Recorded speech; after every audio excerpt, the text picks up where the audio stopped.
Ош шаарындагы Каракулжа аталышындагы мал союлуучу жайга 1 ай мурда айыппул салынып, кемчиликтер жоюлбаса жабылат деген эскертүү берилген. Белгиленген 1 айлык мөөнөттөн соң жеринде текшерген учурда кемчиликтер жоюлганына күбө болдук.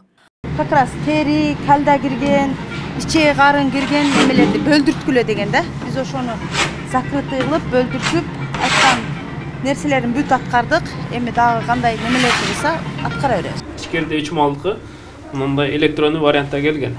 Мына бирка номери, мына QR коду. Ошо негизинде биз форма справка чыгарып беребиз. Бүгүнкү союлуп аткан үчүн? Бүгүнкү азыркы мына ичкерге кирген мына 3 та малдын мына справкалары.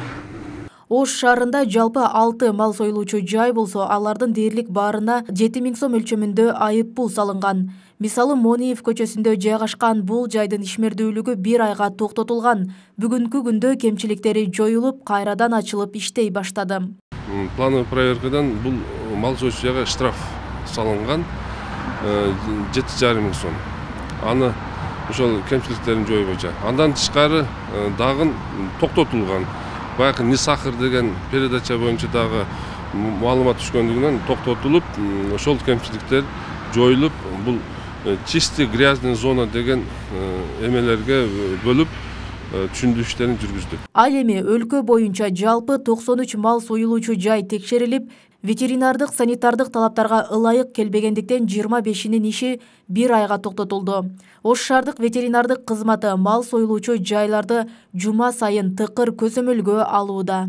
Дагы 2 бойну бар, 3 бойну бул жесткий контролдо турган. Красныйда турат.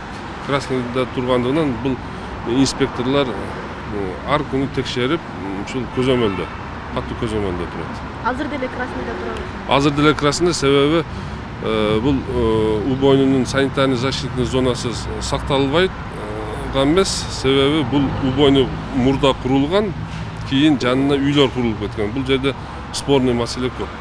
Белгилей кетсек, текшерүүлөр жарандардан түшкөн арыздардын негизинде экономика жана коммерция министринин уруксааты менен жүргүзүлгөн. Мораторийге байланыштуу жеке менчик жайлар бат-баттан текшерүүгө алынбай келет. Бул абалда тамак аш коопсуздугуна кооптуулук жаралбай койбойт.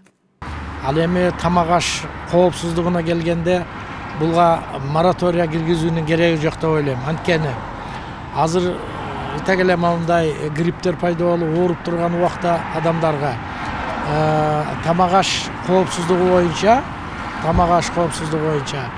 текшерип турбаса жаман нерселер болуп кетиши мүмкүн. Тамак ашты токтотпой текшере берсе болот. Жаңы келген ишкерлерди аларды кысып эле текшерип атышпайбы? Аны токтотуп койсо болот. Бул эми өкмөт тарабынан каралган эле маселе да. Положение иштеп чыгып. Ооба, положение иштеп чыгып коюш керек. Ошол положение негизинде текшерет жана текшербейт. Кыргызстан ЭЭПтин мүчөсү катары уюмда кабыл алынган бирдиктүү ветеринардык санитардык талаптар менен иш алып барат. Эгер ал талаптар аткарылбаса, биринчиден бала бакчадагы балдар, мектептеги окуучулар, ооруканадагы бейтаптар, аскердеги жоокерлер, жалпы жарандардын ден соолугуна кооптуулук жаралышы ыктымал. Экинчиден өлкөнүн экспорттук имиджине терс таасирин тийгизет. Роза Акматжан кызы, Жылдыз Кадырбаева, Ош ТВ.